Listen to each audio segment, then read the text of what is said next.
at you! You promised me that you would never take power in your name. You convinced me that this was your home, that I was your home! What do you know about me? Paul Atreides did not lose the people he loved to the Holy War. He spent them. Every friend, every mentor, every lover. They were never victims of some unavoidable destiny. They were political currency, coins in a purse, counted, weighed, and traded to purchase the Golden Lion throne. People love to paint Muad'Dib as this weeping, tragic hero, a boy crushed by the weight of prescience who just couldn't save his friends from the big bad universe. We're told he cried for the casualties. We're told he tried. But what if he never wanted to save them at all? To understand the actual monster Paul becomes in Dune Messiah, you have to stop listening to his PR campaign and start looking at what he actually buys. It started with a single coin, Jameis, the first life Paul took. He sheds a tear in the siege. The Fremen call him Usul, and it all looks like this beautiful spiritual integration into a new culture. But let's be real. From the perspective of power, Jameis was just the entry fee. In that cave, Paul learned the price of empire. One death was not enough. Thousands would be. Siege law was simple. The man who spills the blood inherits the water. Jameis's rings, his place in the tribe, even the woman who was meant to be his. All of it passed to Paul the moment the knife came out. He hadn't just survived, he'd been paid.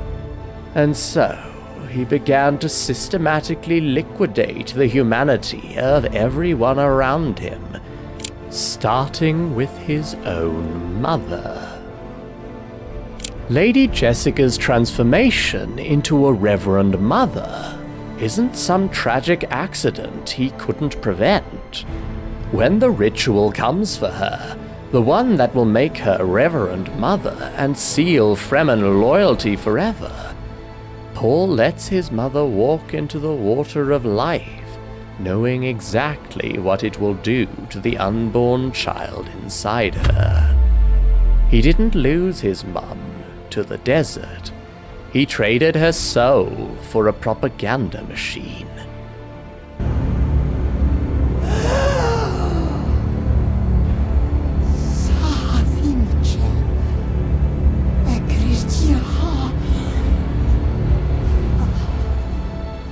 And if you think that's cold, look at how he treats the ultimate Atreides loyalist, Gurney Halleck.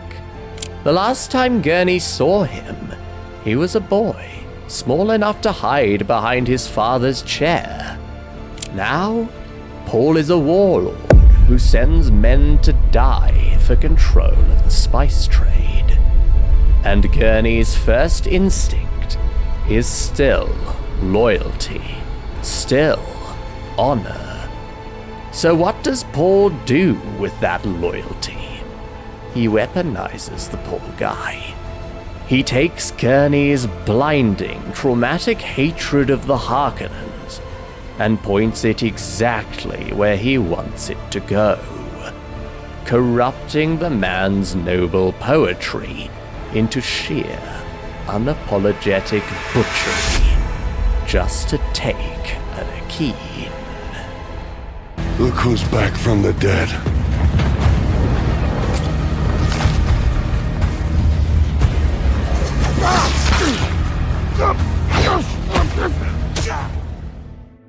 Now, the hardcore defenders will scream about prescience here. They'll say he saw the visions, that the jihad was inevitable, and that he was trying to find the narrow path through the darkness. This is the greatest lie Paul tells himself, and the biggest scam the audience falls for. Prescience in Dune is not a straight road. It is 100 rivers, and every single one has a price. He saw paths where the Holy War never happened. He saw paths where he died a nobody in the sand, or where he simply walked away and let the Fremen live free. He saw himself old and forgotten in some backwater, his name already turning to dust before he did. He saw the Fremen scattering across the stars, long after anyone remembered the man who once called himself Muad'Dib. But all those paths require Paul to give up his revenge. He didn't choose the golden path to save humanity. He chose it because it was the only path where he got to put his boot in the Emperor's neck. He looked at the cost of billions of lives, looked at the corruption of his friends, and decided his revenge was simply worth their destruction. Then came the transaction that cost him everything. Chani. For 2 movies, we are fed this profound universe-defying romance. But when the final bill comes due in the throne room, Paul doesn't just marry Princess Irulan for politics. He does it in front of everyone. Irulan in white beside him, the crowd chanting his name loud enough to shake the hall, and Chani standing close enough to watch every second of it. He lets the throne turn her into a public wound. He forces her to watch as he embraces the exact system of imperial oppression the Fremen bled to destroy. He knew she would leave. He saw it.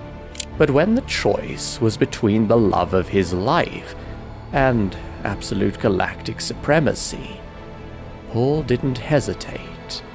He paid the price without blinking.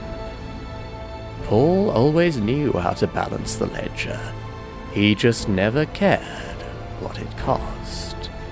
He took his mother's love, his father's honor, his mentor's loyalty, and his lover's soul, and he pushed all of it across the table to buy a crown. He spent them all. Paul spent everyone he ever loved to buy his crown, but he wasn't the last Atreides to pay that price. Aaliyah was born into a curse she never agreed to.